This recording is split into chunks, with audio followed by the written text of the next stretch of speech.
तो और भाई लोग कैसे हो? जिन लोगों को नहीं पता मैं बता दूं, ये इस चैप्टर की दूसरी वीडियो है और इससे पहली वाली जो वीडियो है वो देखना यार थोड़ा सा ज़रूरी है, क्योंकि उसके बिना ये चैप्टर समझने में तुम्हें थोड़ी सी दिक्कत तो हो ही सकती है। तो जिन लोगों ने वो वीडियो देख ली वो चलो आ जाओ, फिर शुरू करते हैं थ्योरम के साथ। तो ये जो पहले थ्योरम है इसके हिसाब से अगर दो पैरेललोग्राम सेम बेस और सेम पैरेलल्स के बीच में ही है तो फिर उनका जो एरिया है वो बराबर होगा। देखो मैं तुम्हें एग्जांपल के थ्रू समझाता हूँ, एग्जांपल से बढ़िया समझ में आएगा। मान लो दो पैरेललोग्राम जो कि मैं ड्रॉ कर रहा हूँ, एक का हम नाम दे देते हैं ABCD और दूसरे का नाम दे देते हैं EFCD। तो देखो तुम देख ही सकते हो उनका ये जो सेम बेस DC है और सेम पैरेलल EB और DC के बीच में ही ये लाई कर रहे हैं। तो इस कंडीशन में हम ऐसा कह सकते हैं कि इनका जो एरिया है वो बराबर ही होगा। Therefore area of ABCD is equal to area of EFCD, और मतलब कि इन दोनों पैरेललोग्राम का एरिया बिल्कुल इक्वल है। और पैरेललोग्राम का एरिया निकालने का जो जनरल फॉर्मूला होता है वो तो तुम्हें याद ही होगा, जो कि होता है बेस इंटू हाइट। इसका भी हम देखना आगे यूज़ करेंगे। चलो फिर बढ़ते हैं सेकंड थ्योरम की तरफ। तो यार ये थ्योरम भी कुछ कुछ पिछली वाली थ्योरम जैसी है, और ये थ्योरम तुम्हारी NCERT बुक का एग्जाम्पल नंबर 2 है, अगर तुम देखोगे अपनी सेकंड एक्सरसाइज से पहले। तो इस थ्योरम के हिसाब से अगर एक ट्राइंगल और एक पैरेललोग्राम सेम बेस और सेम पैरेलल के बीच में है तो एरिया ऑफ ट्राइंगल जो है वो हाफ होगा उस पैरेललोग्राम का। वैसे भी यार वो हाफ ही होता है, तुम एक बार इस एग्जाम्पल से भी समझ लो। जैसे कि मान लो यहाँ पर एक पैरेललोग्राम है ABCD और उसके अंदर एक ट्राइंगल है ECD नाम दे देते हैं चलो इसको। तो हम ऐसा कह सकते हैं area of triangle ECD is half area of triangle ABCD, यानी इस ट्राइंगल का एरिया इस पैरेललोग्राम के एरिया के बिल्कुल हाफ होगा, क्योंकि इस कंडीशन में इनका सेम बेस DC और सेम पैरेलल AB और DC ही है। चलो फिर बढ़ते हैं डायरेक्ट एक्सरसाइज के पहले क्वेश्चन पर। तो यार पहले क्वेश्चन में कुछ साइड्स गिवन है पैरेललोग्राम की और कुछ अल्टीट्यूड भी। तुम्हें एक साइड AD निकालनी है यहाँ से। तो यार सिंपली इसके एरिया वाले फॉर्मूले से तुम इसकी ये AD साइड निकाल सकते हो। बस देखो कैसे लगाना है। एरिया ऑफ पैरेललोग्राम होता है बेस इंटू अल्टीट्यूड।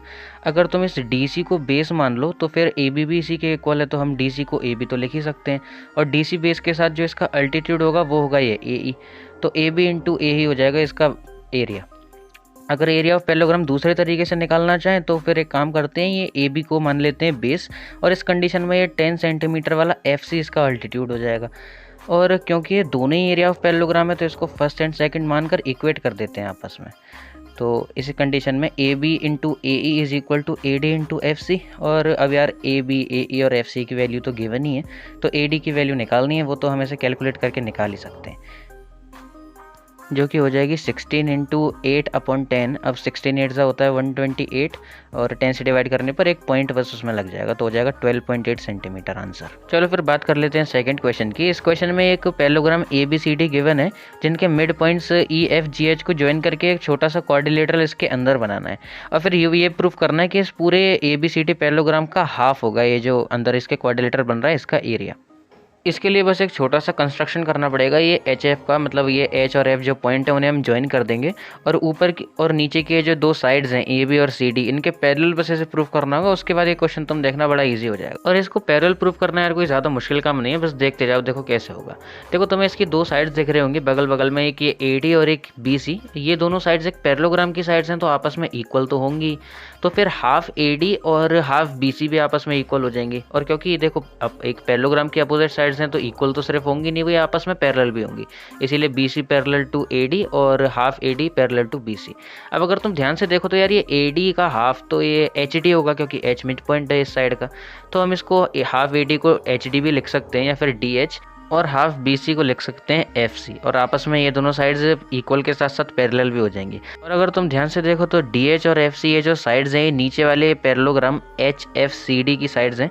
पैरेललोग्राम मैंने इसलिए बोला क्योंकि देखो अगर ये दोनों साइड्स इक्वल और पैरेलल हैं तो फिर ये HFCD एक पैरेललोग्राम तो हो ही जाएगा। इसलिए हम कह सकते हैं कि जो HF है वो इस CD के पैरेलल होगी, और साथ में ऊपर वाली साइड AB के भी, जिसे तुम देख सकते हो कि लिखना कैसे है। चलो अब आगे देखते हैं।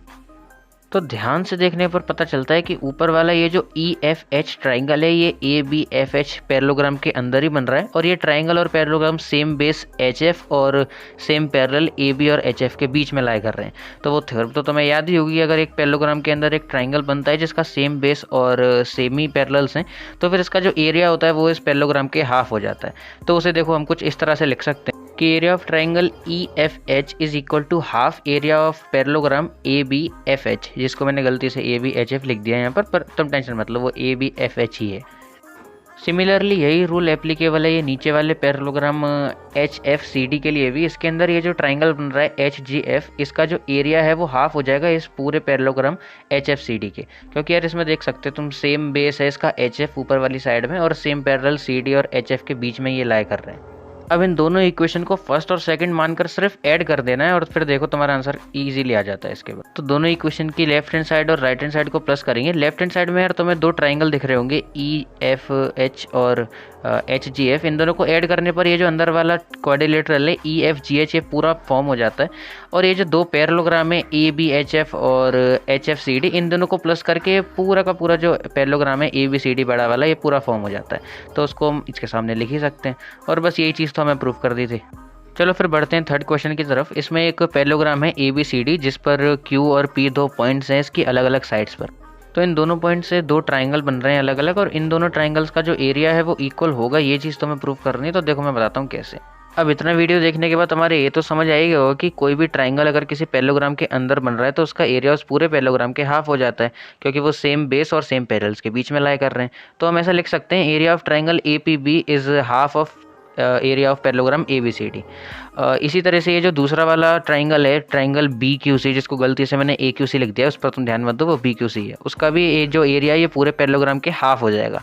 तो यार जब ये दोनों ही एरिया इस पूरे पैरेललोग्राम के हाफ है तो हम इन्हें आपस में इक्वेट तो कर ही सकते हैं। तो हम सिंपली लिख देंगे by equation first and second area of triangle ABP is equal to area of triangle BQC।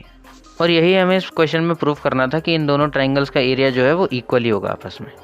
चलो फिर फोर्थ क्वेश्चन देखो, जिसमें कोई भी पॉइंट है P एक क्वाड्रिलेटरल या कह लो पैरेललोग्राम ABCD के अंदर, जिसमें फॉर्म होने वाले ट्राइंगल्स के सम को तुम्हें इस पूरे पैरेललोग्राम के हाफ प्रूफ करना है। तो देखो चलो ये कैसे होगा। सबसे पहले कंस्ट्रक्शन कर लेते हैं XY, जो कि ऊपर वाली साइड AB और नीचे वाली साइड CD के बिल्कुल पैरेलल होगी। ये कंस्ट्रक्शन में हमने बता दिया है। जिससे होगा क्या, ये पूरा पैरेललोग्राम ऊपर और नीचे के दो अलग अलग पैरेललोग्राम में डिवाइड हो जाएगा, एक ABYX और एक XYCD।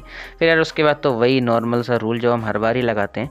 ये जो ऊपर वाला ट्राइंगल है ABP, इसका एरिया हाफ हो जाएगा इस पैरेललोग्राम के, जो कि है ABXY।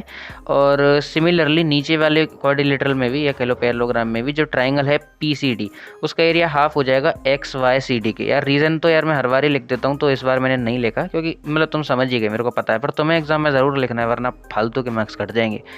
तो देखो अगर हम इसमें फर्स्ट और सेकंड इक्वेशन को ऐड कर देते हैं तो यार इन दोनों छोटे छोटे ट्राइंगल जो कि हैं ABP और PCD को मिलाकर एरिया हो जाएगा इस हाफ ABCD के, क्योंकि ABXY और नीचे वाला पैरेललोग्राम XYCD, इन दोनों को मिलाकर ये पूरा पैरेललोग्राम ABCD तो बन ही जा रहा है। और यही चीज़ हमें प्रूफ भी करनी थी। मैच कर लो दोनों को। अब इस क्वेश्चन का नेक्स्ट पार्ट जो है वो तुम खुद ट्राई करके देखो। बस एक मैं हिंट दे देता हूँ। इस क्वेश्चन में जैसे ये हॉरिजॉन्टल XY लाइन बनाई थी, वैसे एक वर्टिकल लाइन बना ली है जो कि P से पास हो रही हो, और AD और BC के वो जो लाइन है वो पैरेलल होनी चाहिए।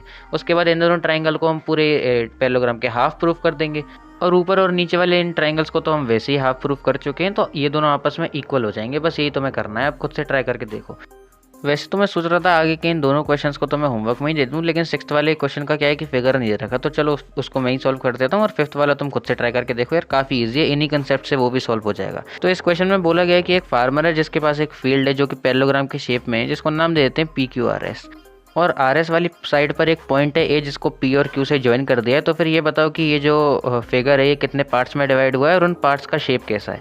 और फिर थर्ड क्वेश्चन में बाद में बताता हूँ, पहले ये शुरुआत के दोनों को सॉल्व कर देते हैं। तो देखो यार तुम्हें साफ साफ दिख रहा है कि ये 3 पार्ट्स में पूरी ये जो फील्ड है डिवाइड हो गई है, और इनका शेप भी तुम्हें पता ही है कि एक ट्राइंगुलर ही है तीनों के तीनों। तो बस सिंपल ही लिख देंगे ये सारी चीज़ें। अब ये फार्मर भाई साहब की अगली दिक्कत है कि इनको वीट और पल्सेस ना एकदम सेम एरिया के प्लॉट्स पर उगाना है, बिल्कुल अलग अलग। तो वो इस काम को कैसे करें। तो यार तुम्हें पता ही है कि ये जो बीच में PAQ एक ट्राइंगल बना है, ये इस पूरे पैरेललोग्राम का तो हाफ ही होगा, क्योंकि इनका सेम बेस PQ और सेम पैरेलल्स SR और PQ हैं। तो पहले हम PAQ ये जो ट्राइंगल अंदर फॉर्म हो रहा है, इसको बचे कुचे ये दोनों ट्राइंगल के एरिया के सम के इक्वल प्रूफ कर देते हैं। मतलब कि अगर ये दोनों ट्राइंगल और ये बीच वाला ट्राइंगल PAQ इक्वल होगा, उसके बाद हम वीट और पल्सेस किसी पर भी उगा सकते हैं बराबर बराबर पोर्शन में। तो इनको तुम अपने अपने तरीके से इक्वल प्रूफ कर सकते हो। बाकी मैंने कैसे इक्वल प्रूफ किया ये मैंने तुम्हें यहाँ पर दे रखा है पूरे सॉल्यूशन में, तुम इसे देखकर इजीली समझ सकते हो। चाहो तो इसे यहीं पॉज करके या तो नोट कर लो या फिर देख लो अच्छे से। बाकी यार अगर ये दोनों ट्राइंगल बराबर हैं तो यार इन दोनों पर वीट या ऊपर वाले पर पल्सेस उगा लो, या फिर ऊपर वाले पर वीट और इन दोनों पर पल्सेस उगा लो। दोनों ही तरीके ठीक। मतलब तुम मत उगाओ, इस फार्मर को बोल दो जरा कॉल करके, यही उगा लेगा। बाकी तो यार अगर कोई क्वेश्चन समझ ना आए हो तो नीचे कमेंट में बता देना, मैं दोबारा वीडियो बना दूंगा उस क्वेश्चन की। और आगे का पार्ट देखने के लिए यार यहीं पर क्लिक कर लो, ये नेक्स्ट पार्ट में डायरेक्ट पहुंच जाओगे। आ जाओ फटाफट चलो।